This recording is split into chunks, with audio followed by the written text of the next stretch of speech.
חזק וברוך בעזרת השם לבוקר אור לכל עם ישראל. אנחנו ramène tous nos otages à la maison, ישמור על חיינו אותנו.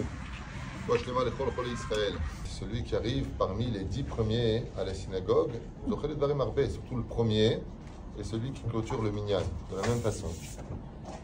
Si une personne se retrouve dans une synagogue où il y a 10 personnes, il n'est pas bon que la première personne sorte parce qu'il va laisser 9 personnes à l'intérieur et la shrina remonte, parce que la shrina descend pour 10 personnes. Après, ne fait jamais partie des personnes chez Farkim et Tachavila qui vont défaire le minyan.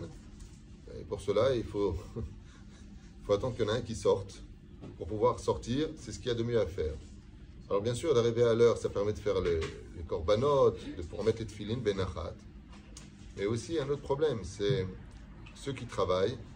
Des fois, ils se retrouvent dans une situation où ils se doivent de quitter la Beth Knesset en plein milieu de la prière. Et la question qui est posée par le Rav Ovadia est de savoir, une personne a deux Beth Knesset. Il en a une où il prie très vite et donc il pourra faire la prière avec eux et sortir à l'heure pour arriver au travail, tandis que l'autre Beth Knesset est une Beth Knesset qui prie mot à mot comme ici, mamash, on entend tout, avec une croisière de vitesse assez respectable, le temps d'avoir au moins les intentions. Qu'est-ce qui est préférable? Est-ce qu'il est préférable pour lui d'aller dans une synagogue où il n'aura aucune kavana, seulement il va finir à l'Enou le Shaber en temps et en heure, finir la prière avec eux? Ou est-ce qu'il est préférable pour lui de sortir tout de suite après la Mida, après le Sefer Torah, parce qu'il se devra d'aller au travail, il a le bus qui passe à une heure précise, mais au moins il a eu le temps de faire les kavanot.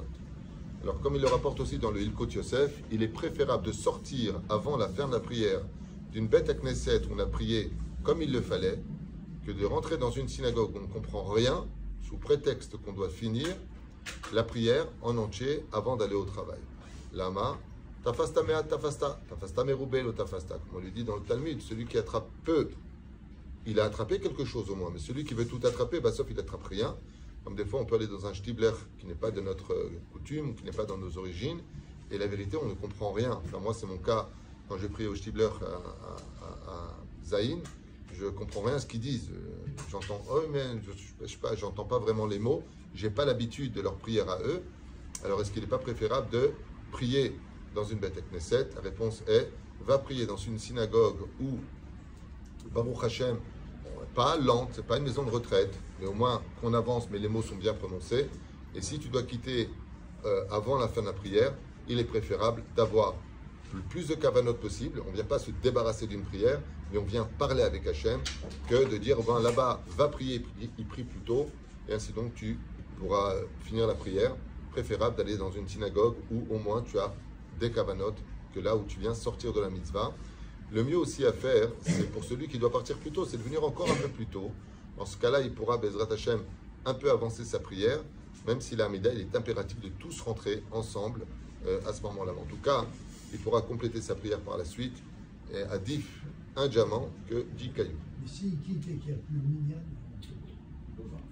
s'il quitte et il n'y a plus le minyan, c'est un autre sujet. S'il quitte et qu'il n'y a plus de minyan et qu'il doit partir travailler, à Zenmalasot, ce qu'ils devront faire, eux, c'est d'Afka d'accélérer de telle façon à ce qu'ils finissent les Kaddish. Parce qu'à part les Kaddish, quand on a fini la Hamida, après le reste, elle sait faire Torah. Alors si elle sait faire Torah, il s'efforcera. Le mieux, c'est pour ça, c'est toujours de prier dans un endroit où Bémet, il y a ce qu'on appelle un groupe qui s'oblige à venir. D'accord? Ici, en général, il y a 12 personnes fixes tous les matins. On arrive des fois à 20, 22 personnes. Il y a toujours un groupe. Il est très important de créer un groupe qui est fidèle et pas qui est polyvalent. Une fois il prie au net, une fois il prie à 7h30, une fois il va prier à 8h30. L'otov. Et non seulement ce n'est pas bien pour le minyan lui-même, mais ce n'est pas bien pour celui qui prie. Dieu n'est pas à ton service et à t'attendre à l'heure où tu veux. Il faut fixer un endroit où on prie et il faut fixer une heure où on prie et rester fidèle. Si vraiment tu veux que ta prière soit reçue, l'humilité dont parle Rabbi Eliezer, il fallait de prier avec humilité, veut dire toujours au même endroit et à la même heure, de telle façon à ce que ton Créateur sache que toi tu viendras à telle et telle heure. Parce que Zohar Kadosh il dit que si une personne ne vient pas, Dieu lui-même va voir à la maison pourquoi il ne s'est pas levé, quel justificatif il a d'avoir raté la prière à la synagogue. À un tel point que, comme l'enseigne le Midrash Moël sur Masechet Avot, qu'est-ce qu'on appelle un mauvais voisin? C'est celui qui a une synagogue et qui ne se lève pas pour aller prier.